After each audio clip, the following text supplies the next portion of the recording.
Juan José Dorado, dont vous connaissez parfaitement les deux pays, la France et votre pays natal, l'Espagne. Déjà, comment s'est passé, comment a été reçue cette annulation de la Vuelta, qui évidemment est un événement sportif emblématique pour les Espagnols. C'est un petit peu comme si en France, il n'y avait pas eu de finale du Tour de France et pas la dernière étape sur les Champs-Élysées. Comment ça aurait été perçu? Alors déjà, la plupart des Espagnols sont pro-palestiniens. C'est vrai que la plupart, il y a des sondages qui parlent de près de 70% des Espagnols sont d'accord avec le gouvernement dans le sens où il faut condamner les massacres qui sont commis du côté de Gaza par le gouvernement de Benjamin Netanyahu.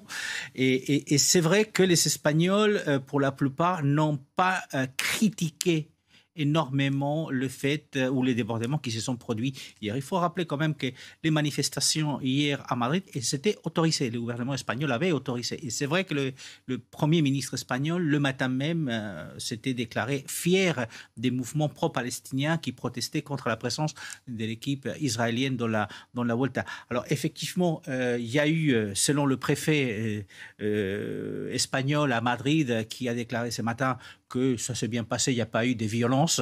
Bon, vous en avez vu, il y en a eu quelques-unes. Ça aurait été beaucoup plus compliqué du côté français, mais c'est vrai que le gouvernement espagnol étant fier des manifestants, il n'y a pas eu d'énormes critiques, hormis celles qui sont faites par la classe politique espagnole, notamment des droites ou d'extrême droite, qui ont beaucoup critiqué et qui ont parlé du ridicule international que l'Espagne aurait fait avec cette annulation de la dernière étape de la Vuelta.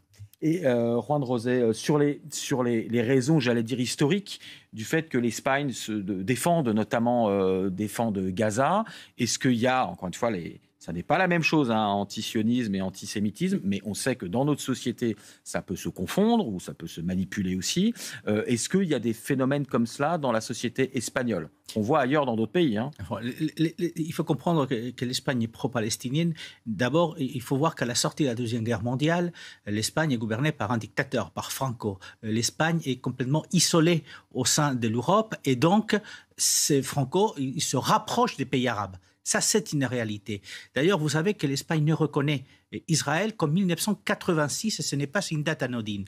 Ce n'est qu'en 1986, et c'est la même année où l'Espagne va signer son adhésion à l'Union européenne. 38 ans après la création de l'État d'Israël. Voilà, et donc même le Portugal, qui est notre voisin, a reconnu... Et qui est une autre dictature à l'époque. Mais il a reconnu en 1977, donc pour vous montrer. Donc, qu'est-ce que je voulais dire par là, c'est qu'effectivement, l'Espagne se rapproche des pays européens, des pays arabes.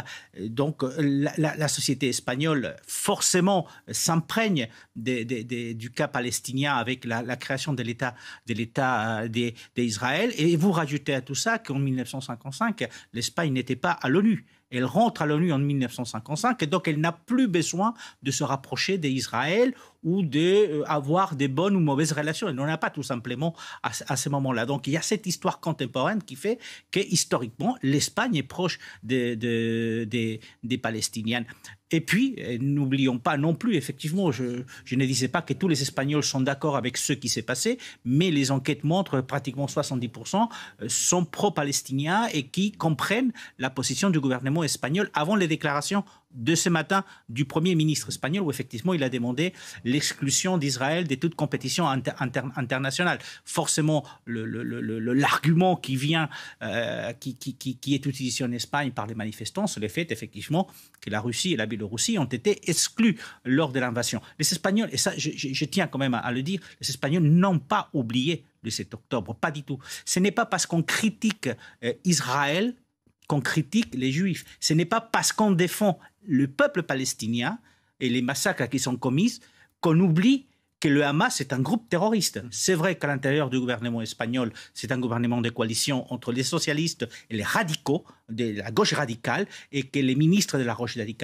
radicale depuis le 8 octobre et surtout depuis l'invasion de Gaza par Sall, font des déclarations à l'emporte-pièce qui peuvent... Est-ce que vous diriez que, parce que c'est vraiment pour faire comprendre à d'autres spectateurs, est-ce que vous diriez qu'aujourd'hui le gouvernement espagnol, c'est un petit peu comme si en France le gouvernement c'était PS et LFI et qu'ils n'étaient pas d'accord là-dessus. Aujourd'hui, c'est un gouvernement effectivement socialiste avec la gauche radicale, et une gauche radicale très proche, vous l'avez signalé effectivement, qui est très proche des causes indépendantistes, enfin des causes palestiniennes de façon générale. Mais l'Espagne n'a pas oublié, les Espagnols n'ont pas oublié ce qui s'est passé le 7 octobre. Mais ce qui m'est... Juan José Dorado, est-ce qu'en Espagne ça s'est passé comme ça quand l'Espagne a reconnu la Palestine ou est-ce que ce serait possible d'avoir en Espagne sur des mairies espagnoles le drapeau palestinien?